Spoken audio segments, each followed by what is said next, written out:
सभी का। मैं हूं आपके साथ नैना यादव, लेकर हाजिर हूं हमारा खास शो पूछता है इंडिया। आज बात करेंगे पाकिस्तान और बलूचिस्तान की, जो ये अदावत लगातार बढ़ रही है। दरअसल पाकिस्तान ने सपना तो भारत को खंड खंड करने का देखा था, लेकिन अब वही टुकड़ों में बंटने जा रहा है। बलूचिस्तान लिबरेशन आर्मी यानी कि BLA जो आहट दे रही है, उसे देखकर पाकिस्तान का कलेजा कांपने लगा है।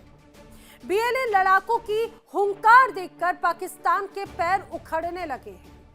BLA के सीनियर कमांडर अब्दुल बासित ने पाकिस्तान के लिए ऐसी मुसीबत खड़ी कर दी जिससे पाकिस्तान खुद को टूटने से बचा नहीं पा रहा। ये वक्त का तकाजा है कि पाकिस्तान जो जख्म भारत को देना चाहता था, अब उसे वो जख्म मिल रहे हैं उसी के करतूतों की वजह से। बलूचिस्तान में उसने किस तरह से बर्बरता की, वहां के लोगों का शोषण किया और अब वहां से विद्रोह की आग उठ रही है BLA के रूप में। BLA उसे वही जख्म देने जा रहा है जो उसने हिंदुस्तान को देने का सोचा था। लेकिन आखिर कैसे? आज आपको बताएंगे, समझाएंगे कि कैसे पाकिस्तान अपनी ही लगाई हुई आग में झुलसता हुआ नजर आता है। पाकिस्तान के बलूचिस्तान प्रांत में हालात और भी ज्यादा तनावपूर्ण हो गए हैं। बलूचिस्तान लिबरेशन आर्मी यानी कि BLA, एक अहम घोषणा उसकी तरफ से की गई है। अब BLA ने कहा है कि उसने मॉडर्न टेक्नोलॉजी से लैस अपनी पहली हवाई ड्रोन इकाई तैयार कर ली है और उसकी तस्वीरें भी सामने आई हैं। इसमें भविष्य में पाकिस्तान के लिए सुरक्षा के हालात और मुश्किल हो सकते हैं, क्योंकि अब BLA खुद अपनी तकनीक को और भी ज्यादा एस्टैब्लिश और मजबूत करता हुआ नजर आता है। बलूचिस्तान लिबरेशन आर्मी ने अपनी नई एयर यूनिट का नाम रखा है काजी एयरो हाइव रेंजर्स यानी कि QAHR, और ये यूनिट ड्रोन उड़ाने, हवाई निगरानी करने और नई तकनीक के इस्तेमाल पर फोकस करेगी। BLA का यह भी दावा है कि हाल ही में ग्वादर में हुए ऑपरेशन हेरॉफ 2.0 में पहली बार ड्रोन का इस्तेमाल किया गया था और इस ऑपरेशन के दौरान मिलिट्री ठिकानों, पोर्ट सुविधाओं और कम्युनिकेशन सिस्टम को भी निशाना बनाया गया। जो नई यूनिट है उसकी घोषणा के साथ BLA ने करीब 2 मिनट का वीडियो और कुछ फोटोज भी बाकायदा जारी किए और इस वीडियो में 2 हथियारबंद लोग पहाड़ी इलाके में ड्रोन की टेस्टिंग करते हुए नजर आते हैं और उसके बाद में ग्वादर के ऊपर ड्रोन उड़ाते हुए भी देखे जाते हैं, जिसे संगठन ऑपरेशन हेरॉफ 2.0 से एक तरह से जोड़कर बता रहा है। अब ये जो बनाई गई नई एयर यूनिट है, वो BLA ने अपने नए यूनिट का नाम काजी एयरो हाइफो रेंजर्स रखा है। काजी एयरो हाइफ रेंजर्स यानी कि QAHR। ये यूनिट ड्रोन उड़ाने, हवाई निगरानी करने में सक्षम है, जैसा आपको हमने बताया। विशेषज्ञ कहते हैं कि अगर ये दावे सही हैं, तो ये इलाके में उग्रवादी रणनीति में बदलाव का संकेत हो सकता है। अब तक ऐसे समूह पारंपरिक गुरिल्ला हमलों के लिए जाने जाते थे, लेकिन ड्रोन तकनीक के इस्तेमाल से हमले का तरीका बदल सकता है, जो कि खतरनाक और घातक साबित हो सकता है। आपको बता दें कि ड्रोन के जरिए हमले करना सुरक्षा एजेंसीज के लिए नई मुश्किलें खड़ी कर सकता है, खास करके उन इलाकों में जहां पर पहले की तरह तकनीक का इस्तेमाल कम देखा गया। फिलहाल देखा जाए तो पाकिस्तानी अधिकारियों की ओर से इस पूरे मामले पर कोई विस्तृत आधिकारिक प्रतिक्रिया नहीं दी गई है। हाँ, लेकिन ये जरूर कहा जा रहा है कि जो तस्वीरें सामने आई हैं उसके बाद में उनके होश जरूर उड़ गए हैं। ऐसे में पाकिस्तान के सामने जो सबसे बड़ी चुनौती है वो BLA के हवाई मिशन पर लगाम लगाने की है, लेकिन BLA की तैयारियों को देखकर ऐसा नजर आ रहा है कि हालात पाकिस्तान के हाथ से निकलते नजर आते हैं। ड्रोन हमले पाकिस्तानी सुरक्षा एजेंसीज के लिए नई चुनौतियां खड़ी कर सकते हैं, खासकर उन इलाकों में जहां पर टेक्नोलॉजी का इस्तेमाल पहले के मुकाबले कम हुआ। इस पूरे मामले में लगातार अब अलग अलग तस्वीरें देखने को मिल रही है। पाकिस्तान के लिए क्या चुनौतियां हैं वो जरा समझिए। BLA ने दरअसल पाकिस्तान की टेंशन और बढ़ा दी है। पारंपरिक गुरिल्ला से मुनीर को जवाब दिया जाएगा। BLA अब ड्रोन टेक्नोलॉजी का भी इस्तेमाल करेगा। इसीलिए अब बड़े सवाल खड़े हो रहे हैं, क्या बलूचिस्तान पाकिस्तान के हाथ से निकल रहा है? अब BLA की नई ड्रोन यूनिट से आखिर क्या खतरा आने वाले वक्त में बढ़ेगा? क्या ग्वादर अब सुरक्षित नहीं रहा? ये वो तमाम सवाल हैं जो लोगों के जहन में हैं। करेंगे चर्चा, खास मेहमानों का पैनल मेरे साथ में कनेक्ट हो रहा है। आइए जल्दी से आपको मिलवा देती हूँ। मेरे साथ defence expert retired brigadier Vinod Datta connect हो रहे हैं। रिटायर्ड कर्नल दिनेश नैन मेरे साथ में कनेक्ट हो रहे हैं। फॉरेन एक्सपर्ट के तौर पर अरविंद सिंह तेजावत मेरे साथ में कनेक्ट हो रहे हैं।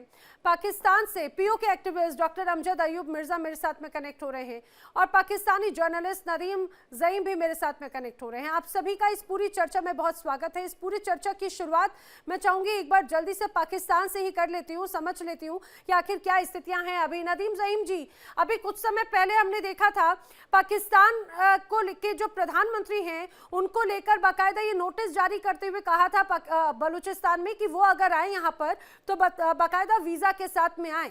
वो तो अपने आप को अलग बता देते हैं। अब कल ही खबर आई थी कि बलूचिस्तान ने अपना स्वतंत्र संविधान घोषित कर दिया है। अब ऊपर से ये कहा जाए अब हथियारों के माध्यम से नई टेक्नोलॉजीज के साथ में मजबूत हो रहे हैं। बड़ी चुनौती पाकिस्तान के लिए मान रहे हैं क्या ये नदीम ज़ईम जी? मुझे लगता है नदीम ज़ईम अभी शायद डिस्कनेक्ट हो गए हैं। उनको दोबारा हम कनेक्ट करते हैं, चीज़ों को जानने की कोशिश करेंगे और समझने की कोशिश करेंगे कि किस तरह की बड़ी चुनौतियां यहाँ पर नजर आती है। ब्रिगेडियर विनोद दत्ता, आप जरा समझाइएगा, अगर यहाँ पर एक बड़ी तस्वीर है तो कहा यह जा रहा है कि अब तो जैसे हमास को ये लोग ट्रीट कर रहे थे, बाकी जगहों पर बड़े हथियारों के साथ में वो सुसज्जित नजर आ रहे थे, तो क्या अब BLA की भी कंडीशन यही है, बड़े हथियारों के साथ में, एडवांस टेक्नोलॉजीज के साथ में अगर वो यहाँ पर मजबूत हैं तो पाकिस्तान की चिंता बढ़ेगी? हाँ बिल्कुल बिल्कुल। देखिए, इस बात का मतलब सपोर्ट उनके जो डिफेंस मिनिस्टर हैं ख्वाजा साहब ने भी ये किया है। और जब वो सेनेट में ये भाषण दे रहे थे तब उन्होंने पूछा कि क्या BLA के पास इतने मॉडर्न वेपन जो सिस्टम है वो कहाँ से आ रहे हैं, क्या उसके पास इस तरह की टेक्नोलॉजी है। और सबसे बड़ी चीज जो है कि देखिए BLA आज पाकिस्तान आर्मी जो एक बैटल हार्डन्ड आर्मी है उसके ऊपर हावी हो रही है। जिस तरह के अटैक किए जाते हैं, देखिए जाफर एक्सप्रेस का वाकया आपको याद होगा, और उसके बाद जो खुजदार में एक्सप्लोजन वगैरह हुआ था, क्वेटा में उन्होंने जिस तरह के ऑपरेशंस प्लान किए हैं, तो ये बताता है कि साहब किस तरह से वो अपने आप को टेक्नोलॉजी के बैकड्रॉप में ढाल रहे हैं और अपने ऑपरेशंस को, वो जब 8 जो उनकी व्हीकल्स थी उनको एक्सप्लोड किया था BLA ने, जिसके काफी वीडियोस वायरल हुए थे पूरे विश्व में, तो ये बताता है कि देखिए इक्विपमेंट का सपोर्ट हो और जुनून और जज्बा हो जाबाज लड़ाकों में, तो कोई भी ताकत उसको रोक नहीं सकती। और जिस तरह की जातिया पाकिस्तान ने बलूचिस्तान पे की हैं, आप देखिए जब से इसका इंसेप्शन हुआ है तब से ही 1949 में जबरदस्ती जब अंग्रेज गए थे तो वो ये आश्वासन देके गए थे कि साहब इसको एक अलग स्टेट ट्रीट किया जाएगा, और इसको मतलब जालसाजी से इसके ऊपर कब्जा कर लिया गया। उसके बाद आप देखिए जनरल परवेज मुशर्रफ ने मतलब जब नवाब अकबर बुख्ती साहब का कत्ल कराया गया, उसके बाद से सिचुएशन बड़ी खराब होती गई। और ये जो लड़ाके हैं, ये देखिए कुछ दिनों पहले आपको याद होगा जब असीम मुनीर साहब ने कहा था कि बलूचिस्तान की कई पुश्तें इसको हमसे जुदा नहीं कर सकती, लेकिन आज पाकिस्तान आर्मी वहां जाने से डरती है। पाकिस्तान आर्मी का जिस तरह से एम्बुश किया जा रहा है, जिस तरह से वहां पाकिस्तान आर्मी को खदेड़ा जा रहा है, ये बताता है कि साहब किस तरह से पाकिस्तान लाचार है और अपने ही देश में वो देखिए बलूचिस्तान का अगर ज्योग्राफिकल एरिया देखें तो करीब 44-45% जो एरिया है वो बलूचिस्तान है, तो तकरीबन आधा पाकिस्तान इसको कह सकते हैं। और अगर आधा पाकिस्तान आपको आपसे जुदा हो जाएगा तो आपको मतलब जिस तरह की सिचुएशन फेस करनी पड़ेगी उसका अंदाजा पाकिस्तान को है, क्योंकि ईस्ट पाकिस्तान वो ऑलरेडी खो चुके हैं। और कल ही देखिए इंतखाबात हुए हैं बांग्लादेश में, तो लोग नहीं चाहते वहां जमात को, या जो स्टूडेंट लीडर्स थे किस तरह से लोगों ने नकारा है, तो वो सबूत है कि लोग अमन चाहते हैं, लोग डेवलपमेंट चाहते हैं, लोग शांति चाहते हैं। इसमें कोई शक नहीं सर। देखिए वहाँ के लोग शांति चाहते हैं और यही वजह है कि अब बलूचिस्तान के जो नेता हैं वो कहते हैं कि शांति तो सिर्फ एक ही तरीके से मिलेगी, वो आज़ादी से मिलेगी। नदीम ज़ईम जी, आपसे मैं इसी पर प्रतिक्रिया लेना चाह रही हूँ। अब जिस तरह से इन्होंने अपने आप को अत्याधुनिक कर लिया है BLA ने, पहले उन्होंने अपना संविधान एक तरह से जारी किया और दूसरी तरफ अब उनकी तरफ से इस जानकारी सामने आती है कि वो अब खुद को मजबूत कर रखे हैं। क्या ये पाकिस्तान के लिए चिंता का सबब नहीं है? देखिए कैसे चिंता का सबब हो सकता है, आप जरा गौर कीजिए। पाकिस्तान ने BLA का नाम रखा हुआ है फितनातुल हिंदुस्तान। यानी इंडियन फंडेड वो तंजीम, दहशतगर्द तंजीम जो पाकिस्तान में बच्चों को नहीं छोड़ती है, खवातीन को नहीं छोड़ती है, जो आम सिविलियंस को टारगेट करती है, और उसका नाम उन्होंने फितरतुल हिंदुस्तान भी इसीलिए रखा है कि हिंदुस्तान की सपोर्ट है। अब आप कहते हैं कि उनके पास ड्रोन टेक्नोलॉजी आ गई है। मैं कहता हूं कि आप उसको ड्रोन टेक्नोलॉजी छोड़ दें, आप उनको अपने वो जो जेट्स हैं वो दे के भेजें जिस तरह पहले आपने भेजा था। तो पाकिस्तान आर्मी, जो हुकूमतें और आर्मी होती है, वो इस तरह की तहरीक को इतनी अहमियत नहीं देती। ना ऐसा हो सकता है कि एक आर्मी के अगेंस्ट आप किसी ड्रोन टेक्नोलॉजी छोटी मोटी के लेके और चिंता का सबब बना दें, ऐसा मुमकिन नहीं होता। देखें, आर्मी के साथ लड़ सकती है, ये छोटी मोटी चीजें होती हैं। अगर आपके ये जो गेस्ट हैं हजरात, जो सारे डिफेंस एनालिस्ट हैं, इनको पता होगा कि छोटी मोटी दहशतगर्द तंजीम के पास कोई टेक्नोलॉजी का आना बात है नदीम ज़ईन, बड़ी हैरानी की बात है। आप लोग मुंह उठाकर कभी भी हिंदुस्तान का नाम ले लेते हैं। आपके यहाँ बारिश हो जाए तो हिंदुस्तान दोषी है, भूकंप आ जाए तो हिंदुस्तान दोषी है। बलूचिस्तान में 80 सालों तक शोषण आपने किया, लेकिन वहां पर जो हालात है उसके लिए हिंदुस्तान दोषी है। अब आपने कहा कि आर्मी, भाई यही वजह है क्या कि खासतौर से पाकिस्तान की जो आर्मी है वहां के लड़ाकों को मारती है, बलूचिस्तान की आम जनता को मारती है, चीख चीख कर? पाकिस्तान की ह्यूमन राइट कमीशन की रिपोर्ट्स बताती हैं, जो आंकड़े हैं, वहां की आर्मी, क्या आपके आर्मी इतनी ज्यादा पंगु है कि वो वहां की आम जनता को टारगेट करे और उसमें भी आप हिंदुस्तान का नाम लगा देते हैं? जरा सी भी शर्म आती है क्या? देखें, आपके सवालों का जवाब मैं अब क्या दूं, और शर्म वाली बात तो मैं दोबारा आपको शर्म दिला देता हूं। असल हकीकत ये नहीं है। हकीकत ये है कि आपसे मेरा सवाल है कि पाकिस्तान के बलूचिस्तान के अंदर भारत का इंटरेस्ट क्या है? आप लोग एक ऐसी तंजीम जो बच्चों को, खवातीन को, इवन ट्रेन्स को हाईजैक करके बैठ जाती है और बाद में उनके सारे लोग मार दिए जाते हैं, तो ऐसी तंजीम का इंडिया में क्या इंटरेस्ट है? आप जरा समझें इन चीजों को। भारत में नदीम ज़ईन, मुझे एक फुटप्रिंट्स बता दीजिए। आप बार बार इस तरह से ये कहा जाए कि उड़ते तीर देने की कोशिश करते हैं, और आज तक एक भी बार कभी आपने हमारे यहाँ की ये कहा जाए सिक्योरिटी एजेंसीज का नाम लगा दिया, कभी भारतीय सेना का नाम लगा दिया, भारत की सरकार का नाम लगा दिया, आप एक सबूत पेश नहीं कर पाए। और खुद आप पाकिस्तान कैसे आतंकियों को पालता पोसता है, पनाह देता है और भेजता है। अब उसकी तमाम ऐसे हमने इतने ढेर सारे अलग अलग हमने आपको उदाहरण दिए, आपने कभी उन चीजों को तो एक्सेप्ट किया नहीं, अपने आप में बड़ा हैरान कर देते। डॉक्टर अमजद अयूब मिर्जा, जरा इनको समझाइए और ये बताइए, ये तो कह रहे हैं कि जो हालात है वहां पर वो हिंदुस्तान की वजह से है।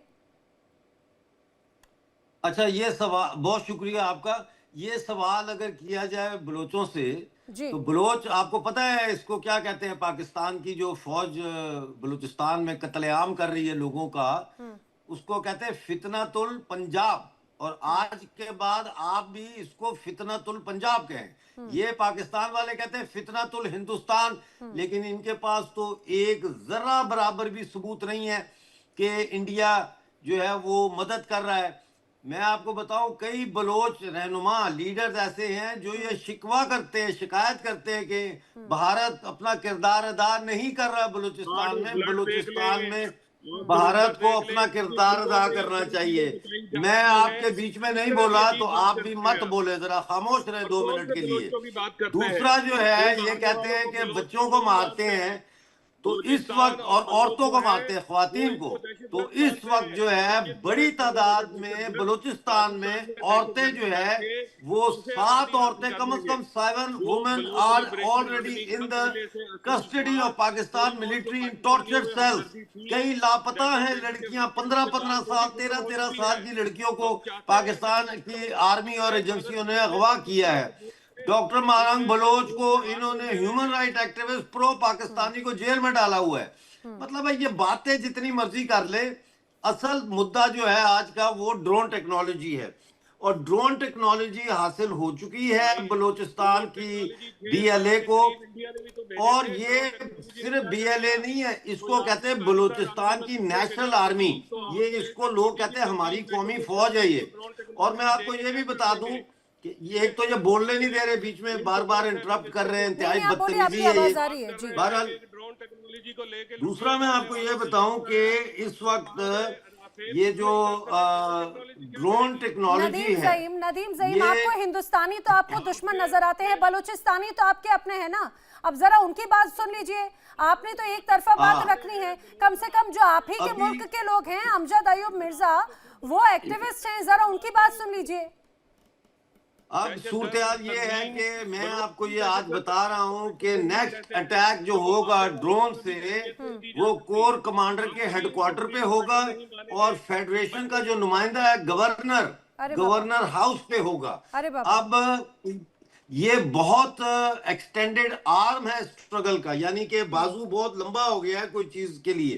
तो अब पाकिस्तान ने जो तबाही और बर्बादी फैलाई है, फितनातुल पंजाब कहते हैं इसको, फितनातुल पंजाब, और उसके सबूत है। फौज पंजाब की है, जो इनके जासूस आते हैं जिनको पकड़ के बलोच जो है वो एग्जीक्यूट करते हैं, वो पंजाब से हैं। फिर सारी दौलत सुई गैस की सारी दौलत जो है वो उससे पंजाब के कारखाने चल रहे हैं, यू नो। तो ये फितरतुल पंजाब है और ये फेल हो चुके हैं, नाकाम हो चुके हैं। हैरफ 2 भी सिंदूर 2 की तरह पॉज पे है, ये रुका नहीं है, ये पॉज है।